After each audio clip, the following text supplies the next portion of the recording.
Port Canaveral Cruise Port is one of the busiest in the world, and it's next to tons of things to do, just not at the port. We didn't fancy a long trek to Disney World, Universal, and back, so outside of some obvious highlights in the area, what else?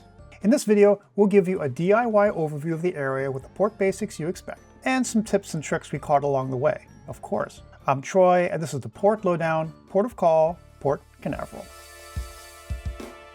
Port Canaveral Cruise Terminal sits in Central Florida, pretty much dead center on the East Coast. The immediate area is Space and Rocket Central, Kennedy Space Center, SpaceX, and Space Force. Lots of open space and marshland. Plus the city of Cape Canaveral itself, with a rather funky combination of roadside attraction diversions, surfer culture, and miles of wide sand. A more down-to-earth Malibu with a southern twist. And quiet for the most part, except on launch days, when the beaches are prime observation points. People often bundle their vacations here with Orlando, but that's really for extended stays. It's landlocked and over an hour drive to Cape Canaveral. Longer if there's a launch that day or just really busy at the port. Non-Disney cruise lines may offer round-trip transfers for the day. This is transportation only. You still need your own park tickets. Expensive, but the only real safe same-day option, as you're guaranteed the ship will wait for you. Do not attempt an Orlando theme park in a rental car or rideshare for a port of call. But between the expensive shuttle fee and vastly more expensive park ticket, you're paying a huge premium for maybe 4 hours of actual park time. Best to do this before or after the cruise. So let's break down the port. Unlike the grand entrance of Miami, Port Canaveral is a letdown. Flat, semi-industrial, but you definitely know you're in space launch country.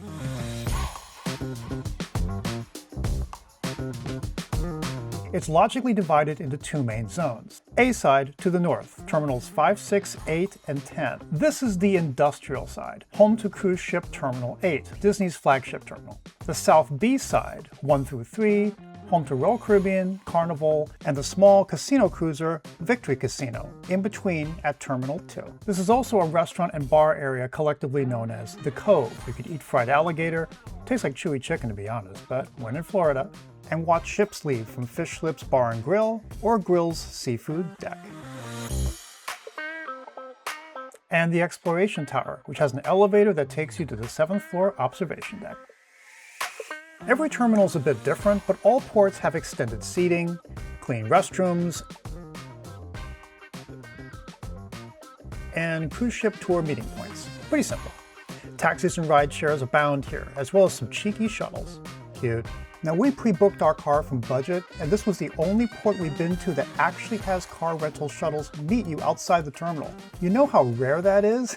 Nonetheless, they may go to the other 6 terminals if needed, but lucky for us, we were the only customers. It's a bumpy ride.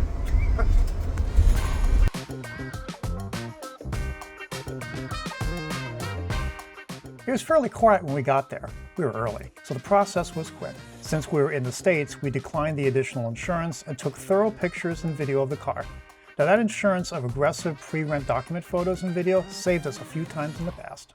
Our focus was Kennedy Space Center, a roughly 20-minute drive, best case scenario, which was us that day, but these roads can get jammed. For example, with the Artemis II launch, over 200,000 people descended on Brevard County. Typically, roads leading to the center on launch day are shut down, tours are suspended, and cell towers max out, which may interfere with calling an Uber. Check the official launch schedule 48 hours before you dock. If there's a launch within 3 hours of your all aboard, do not go to Kennedy Space Center. Stay in the port and watch from the Cove. But here's the thing about Kennedy Space Center.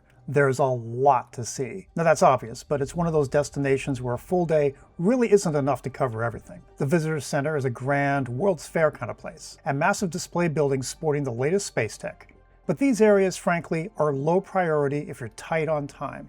Hours here are 9 a.m. to 5 p.m. daily, and since we got here just before 12, we had to focus on the must-sees, and there are 2. First and foremost, the bus tour. Included in your admission ticket, you need at least 3 hours for this. And make note, the bus for the last tour that day usually leaves around 2:30 to 3:30. It can vary. So this is priority number 1, and there will be lines.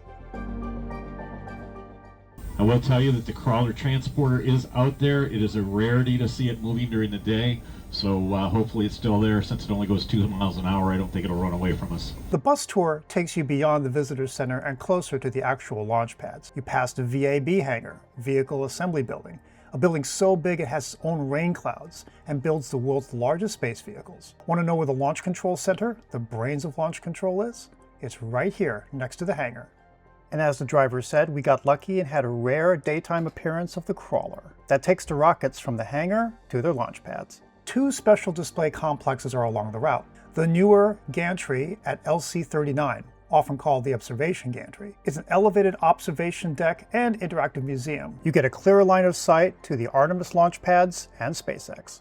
Next is the older and super popular Apollo and Saturn V Center, which for time reasons we had to skip. Bummer.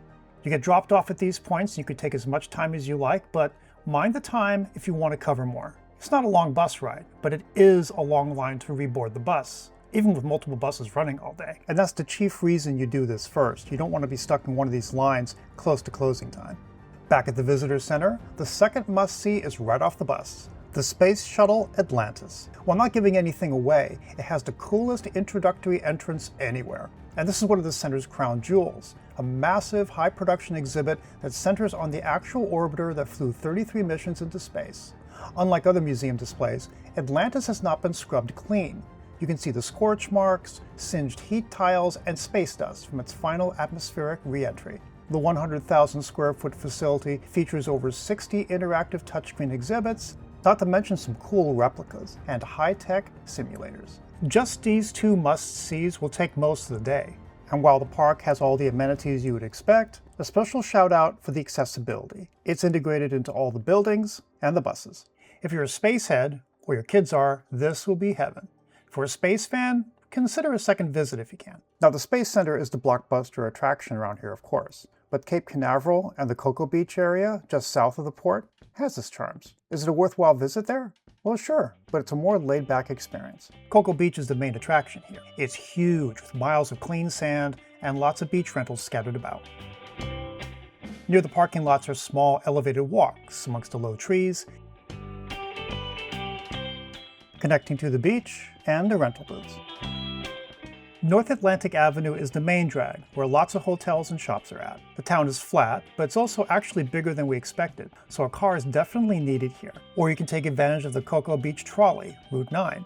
It runs every 30 minutes, costs $1.50, and has cold AC.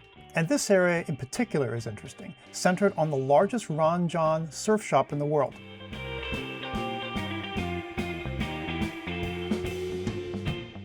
And the next door surf museum. With, I might add, ample parking on both sides of the street.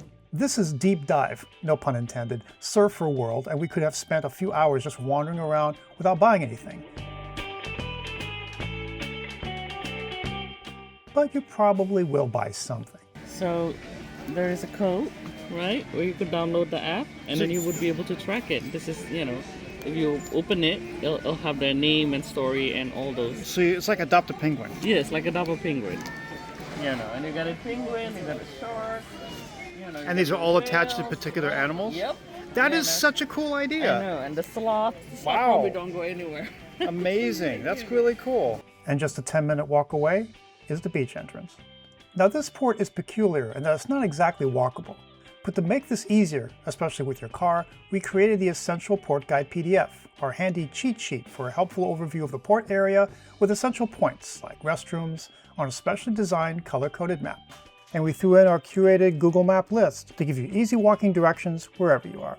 If you want to give our growing collection a spin, and we are working hard to keep them coming, check out the link in our description or check out our store at portlowdown.com.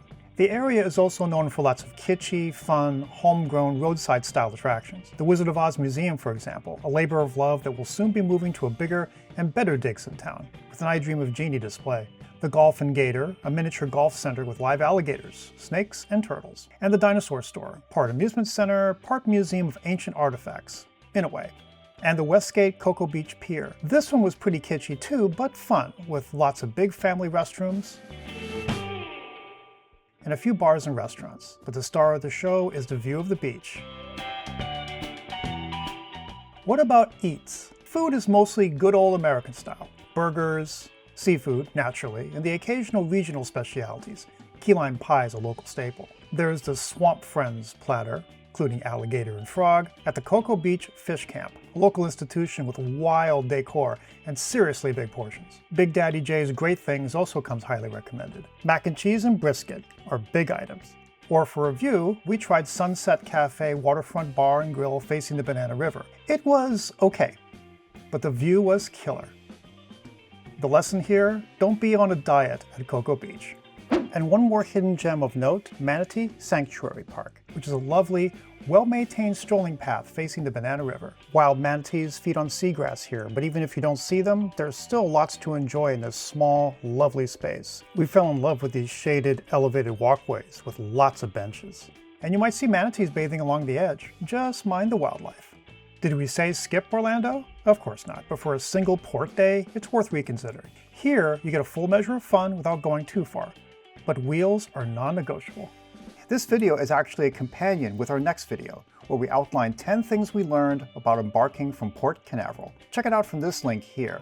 If you got good value from this video, hit us up with a like and share with your shipmates. And keep those comments and questions coming. We absolutely love them. See you on the next cruise.